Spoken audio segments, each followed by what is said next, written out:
देश की सबसे कम उम्र की विधायक मैथिली ठाकुर जुड़ गई हैं। रिकॉर्ड बनाया है उन्होंने 25 साल की उम्र में चुनाव जीतकर। अंग बंग और कलिंग, अब तीनों जो है मैथिली भारतीय जनता पार्टी के साथ हैं। अंग बंग और कलिंग, एक जगह से तो आप खुद आती हैं, और बिल्कुल। दूसरा गंगोत्री से गंगा सागर तक भारतीय जनता पार्टी की विजय जो है वो बह रही है। आप क्या कहेंगे इस पर, आज की जीत पर? सबसे पहले बहुत खुशी हो रही है, और इतना इस प्यार सोचा था बहुत मिलेगा बंगाल से, लेकिन इतना ज़्यादा मिलेगा ये तो ऐसा लग रहा है कि ये तो बहुत ओवरवेलमिंग भी है। और कहीं न कहीं बहुत लोगों ने मदद की है, बहुत लोगों ने परिश्रम किया है इस चुनाव में, अपना दिन-रात इस चुनाव में लगाया है, और काफ़ी सारे लोग निडर होकर के वोट किए। सबसे ज़रूरी यही था कि ऐसी व्यवस्था बनाई जाए बंगाल में ताकि लोग घर से बाहर निकले वोट करें और किसी भय के अंदर रहते हुए वोट ना करें। इसके लिए मैं बहुत ज़्यादा खुश हूँ कि आज का मैंडेट जो मिल रहा है वो बहुत अच्छा है, बहुत ही ज़्यादा अच्छा है। और आपने जैसे अंग भंग कलिंग की बात की, तो हम दरभंगा के अंदर एक द्वार भंग, जो दरभंगा को द्वार भंग नाम से बुलाया जाता था क्योंकि यहाँ से बंगाल जाने का रास्ता निकलता है। तो कहीं ना कहीं मिथिला और बंगाल का जो एक रिश्ता है उसको और अलग खास ध्यान में रखते हुए मुझे बहुत खुशी हो रही है कि ये आज का दिन ऐतिहासिक है। और मिथिला में भी मांस खाया जाता है, और मांस जो है पश्चिम बंगाल के विधानसभा चुनाव के अंदर भी मुद्दा बना। मैथिली एक बीजेपी मुद्दा के बना कई था। नेताओं ने मछली खाई वहां पर। दीदी कह रही थी मछली और अंडा बंद कर देंगे। Even I was asked this question by reporter कि आप दीदी तो कह रही हैं कि आप लोग बीजेपी वाले तो मछली बंद करवा दोगे। मैं बोली कि मैं कंठी पहनती हूँ, मैं नहीं खाती हूँ मछली, लेकिन मिथिला के सब लोग मछली खाते हैं। मतलब मोस्टली बहुत लोग खाते हैं मछली, और ये वहाँ का ट्रेडिशनल फूड है जैसे बंगाल का है। मुझे नहीं तो मालूम था झालमुड़ी कि भी। इतनी छोटी छोटी बात पे भी राजनीति हो रही है। But that was quite interesting. पूरा ये माहौल जो है चुनाव का, मैं अब थोड़ी इत्मीनान से इसको स्टडी करूंगी कि एक राज्य का चुनाव इस तरीके से होना, जहाँ पे इतने सालों से एक मुख्यमंत्री बहुत अच्छी होल्ड पकड़ के थे, लेकिन ऐसा क्या रीजन था जो एकदम से बंगाल की सारी जनता ने ये डिसाइड किया कि उनको एक चेंज चाहिए। ये भी बहुत एक मतलब ये पूरा प्रोसेस ही बहुत ज्यादा स्टडी के लायक है। और सर कह रहे हैं, दिलीप सर, सर ये मैथिली में ये कह रहा है कि सिर्फ मछली नहीं है, झालमुड़ी भी लोग खाते हैं मिथिलांचल में। उसके अलावा जो है, जो भाषा है, जो भाषा हाँ बोलने हाँ की, छी आछी, बहुत सारी भाषाओं में, शब्दों में हाँ भी हाँ हाँ। सिमिलरिटी है। और और लिपि कल्चरली भी। भी बहुत कॉमन बहुत सारी चीजें हैं वहाँ पे। और मिथिलाक्षर और बांग्ला लिपि, ये दोनों आप देखेंगे तो शायद कोई एक नॉर्मल आदमी आइडेंटिफाई नहीं कर पाएगा कि अलग अलग है कि सेम ही है। तो बोलने का भी फोनेटिक भी वहाँ पे हाँ, काफी फोनेटिक भी हुई है। मुझे फोनेटिकली। मुझे ये तमाम बात, जब मैं बात कर रहा था ना कीर्ति आजाद से कि भाई बिहारी वर्सेस बंगाली का मुद्दा ममता बनर्जी उठाती रहती हैं, बंगाली वर्सेस बाहरी, तो भाई आप भी तो बाहर के हो, आप भी तो बिहार के हो। तो उन्होंने मुझे बताया था कि नहीं नहीं, मैं उस मिथिलांचल से आता हूँ जो मिथिलांचल इमोशनली, सोशली और आध्यात्मिक तौर पर बहुत कनेक्टेड है पश्चिम बंगाल से, और भाषा भी कमोबेश एक जैसी है। तो मैथिली क्या स्टडी करेंगी इन चुनाव के बारे में? आपने कहा आप कुछ स्टडी करेंगी, क्या स्टडी करेंगी बताइए। ऑफ कोर्स सबसे ज्यादा जो मुझे लगता है कि इतनी ज्यादा होल्ड के बावजूद लोगों ने जो मन बदला, उसके पीछे कुछ कारण है। लोग बोलते कि अरे ये धर्म के ऊपर राजनीति नहीं होनी चाहिए, नहीं होनी चाहिए, मैं मानती हूँ, लेकिन जो एक कल्चरल आइडेंटिटी है उसको प्रोटेक्ट करना ये किसी भी चीज से अलग है और ऊपर है। मुझे लगता है कि आप भारत की धरती और भी बंगाल की धरती है जिसने कितने क्रांतिकारियों को जन्म दिया है, आप उन्हीं के स्थल पर आकर के, उन्हीं की धरती पर आप इस्लामिक वैल्यूज को बहुत ज्यादा प्रमोट कर रहे हो, जो कि मुझे लगता है कि कहीं ना कहीं ऑफेंसिव भी है उन लोगों के लिए जिन्होंने खून पसीना बलिदान किया अपने भारत को आजाद कराने के लिए। तो कहीं ना कहीं उनका भी अपमान था।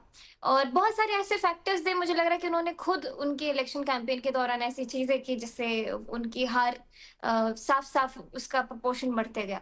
तो बहुत सारी चीजें मेरे लिए, ये quite it was an very interesting thing to study and watch कि बंगाल चुनाव जो पूरी दुनिया देख रही है कि बंगाल चुनाव कैसे हो रहा है, कैसे कंडक्ट कराया जा रहा है, जहाँ पे टीएमसी के लोग गाड़ी फोड़ रहे हैं, शीशा तोड़ रहे हैं, महिलाओं को डरा धमका रहे हैं, और आदमियों को बोल रहे हैं कि घर में बंद रहना, तुमको रसगुल्ला घर के अंदर पहुंचाएंगे लेकिन वोट देने के लिए नहीं निकलना।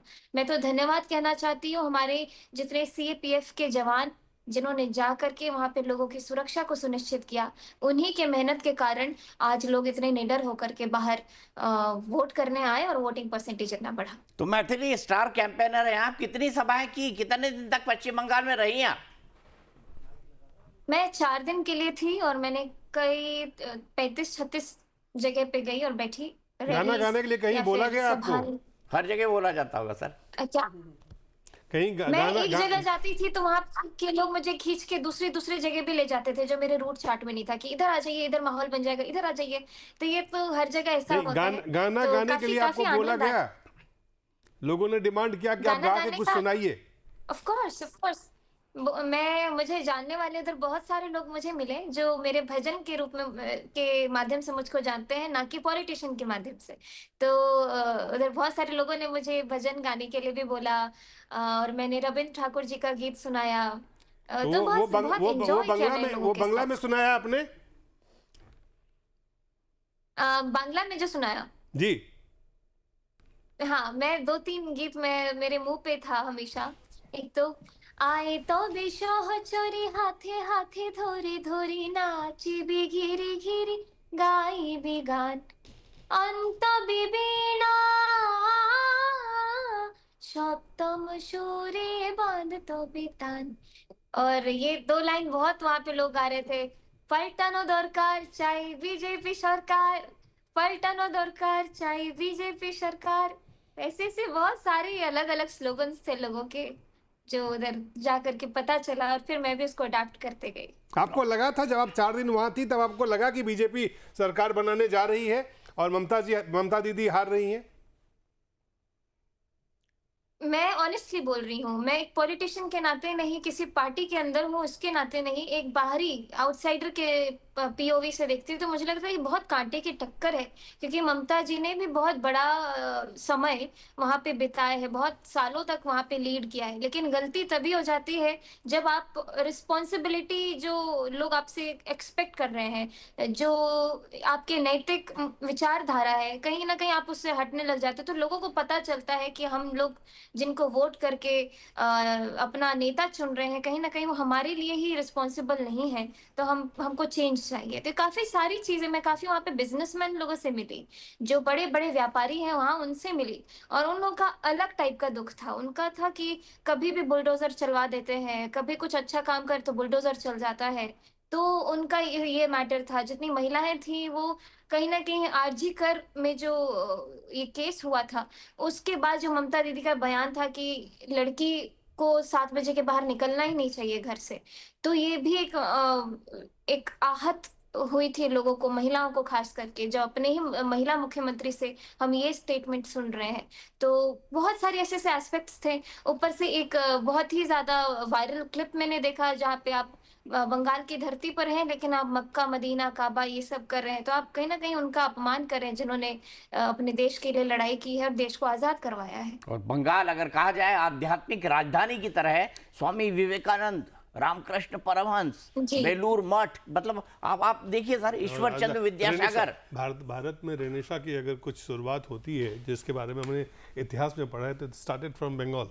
जो भी चीज़ें हैं जिसको रेनेशा भारत में कहते हैं, वहीं से, और पूरी आज़ादी की जो फ्रीडम स्ट्रगल है उसके भी रूट्स अगर आप ढूंढेंगे तो सबसे ज़्यादा बंगाल में ही मिलेगा। पर और सर बंगाल में एक 1905, सॉरी मैंने आपको रोका, 1905 बंगाल 2 हिस्सों में बटा और लोग यूनाइट होकर उसके लिए लड़ाई की। और आज वही बंगाल कितना डिवाइडेड है।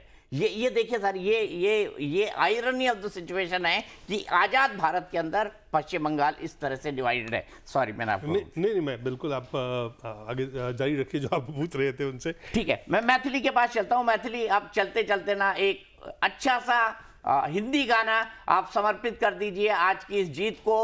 आप चाहे तो बीजेपी के कार्यकर्ताओं को समर्पित कर सकती हैं, आप चाहे तो जीत को समर्पित कर सकती हैं, आप चाहे तो देश को समर्पित कर सकती हैं, चाहे तो बंगाल को समर्पित कर सकती हैं आप। अभी एकला चलो रे गाने का वो माहौल नहीं बन रहा, क्योंकि अब सब साथ आकर के चल रहे हैं। जब कैंपेन के दौरान लोगों को डर था कि नहीं, सबको अपना अपना स्टैंड लेना है, आज तो ये गाने का मन कर रहा है कि राम आएंगे तो अंगना सजाऊंगी, दिया जला के दिवाली मैं मनाऊंगी, मेरे जन्मों के पाप सब मिट जाएंगे, राम आएंगे। मेरी झोपड़ी के भाग आज खुल जाएंगे, राम आएंगे। तो मैथिली वहां पे तो जय श्री राम भी एक बड़ा चुनावी मुद्दा था, इसीलिए भारतीय जनता पार्टी के नेता जय मां काली और जय मां दुर्गा कह रहे थे। तो क्या पश्चिम बंगाल में मैं भी भगवान देख श्री रही राम थी ये आएंगे? चीज। मुझे मुझे खुद डर लग रहा था, अगर मैंने जय श्री राम बोला तो कहीं लोग उस पे राजनीति तो नहीं करने लगेंगे, लेकिन this is who I am, मेरी आइडेंटिटी ही वही है। मैं मिथिला की रहने वाली हूँ, यहाँ पे सीताराम के अलावा नाम ही नहीं है किसी का। ऐसा मतलब मैं बहुत दूसरे तरीके से बोल रही हूँ। ठीक तो है, इतने बहुत बहुत सारे शुक्रिया, देवी देवताओं में बहुत बहुत शुक्रिया मैथिली क्या, हमसे जुड़ने के लिए, हमसे थैंक बात यू करने के थैंक यू। लिए।